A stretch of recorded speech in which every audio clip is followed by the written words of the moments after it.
नमस्कार। आज हम फुटबॉल की दुनिया में थोड़ा अंदर झांकेंगे। मैदान के बाहर क्या होता है, मतलब नए सीजन से पहले जो टॉप खिलाड़ी होते हैं उनके जो साइंटिफिक टेस्ट होते हैं उस पर बात करेंगे।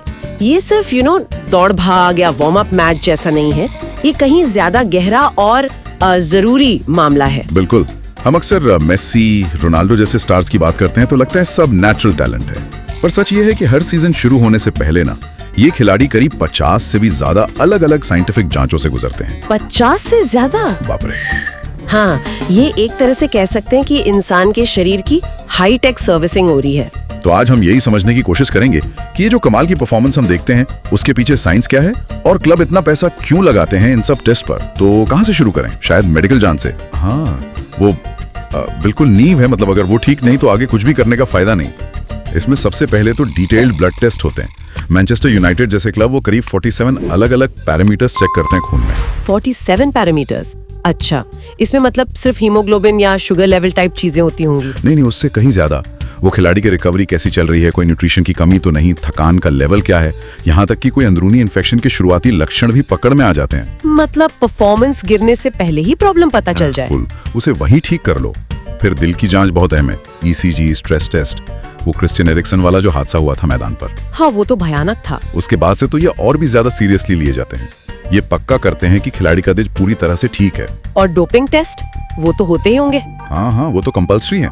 जैसे रियल मैड्रिड के खिलाड़ी वो एक सीजन में औसतन 15 से 20 बार डोपिंग टेस्ट देते हैं। और बार्सिलोना और लिवरपूल जैसे क्लब्स के पास तो वर्ल्ड क्लास मेडिकल सेंटर है।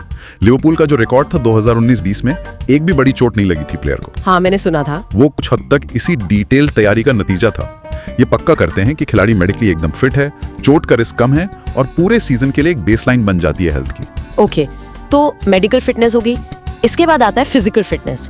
मतलब क्या खिलाड़ी में वो दम है कि 90 मिनट तक भाग सके? बिल्कुल। इसमें सबसे जरूरी टेस्ट में से एक है VO2 मैक्स। ये बताता है कि आपका शरीर कितनी ऑक्सीजन यूज कर सकता है खेलते वक्त। अच्छा। और आपको हैरानी होगी, क्रिस्टियानो रोनाल्डो 39 की उम्र में भी उनका स्कोर 54 है। 54?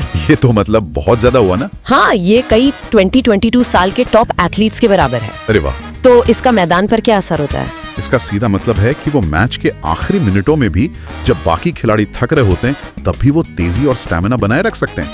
ये गेम चेंजर हो सकता है। सही बात है। और कौन से टेस्ट होते हैं? फिर लैक्टेट थ्रेशोल्ड टेस्ट होता है।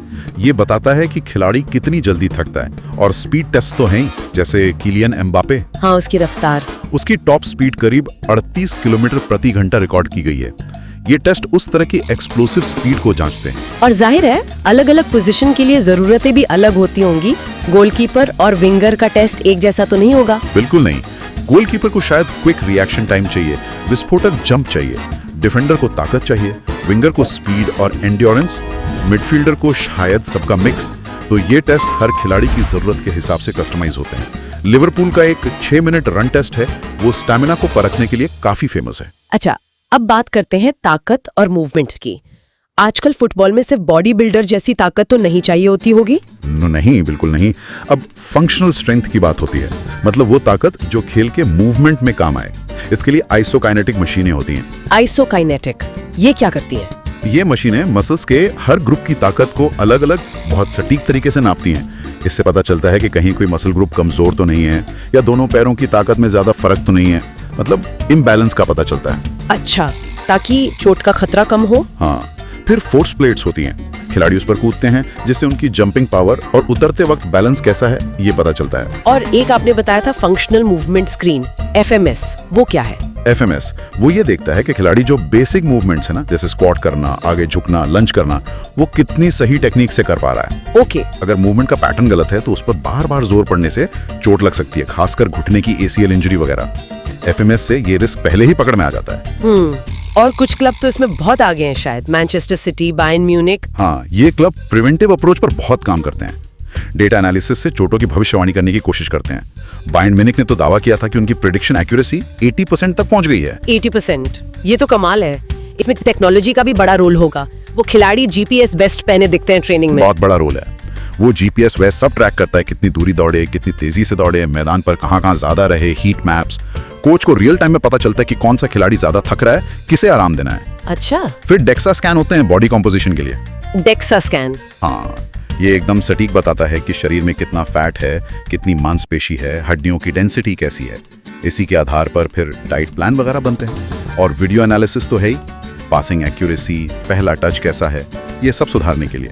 मतलब हर चीज नापी जा रही है। और फिर दिमाग, मानसिक तैयारी भी उतनी ही जरूरी होगी। बिल्कुल, शायद फिजिकल फिटनेस से भी ज्यादा। मैनचेस्टर यूनाइटेड के जो स्पोर्ट्स साइकोलॉजिस्ट हैं, उनका कहना है कि परफॉर्मेंस में 70% दिक्कतें दिमागी वजहों से होती हैं। 70%?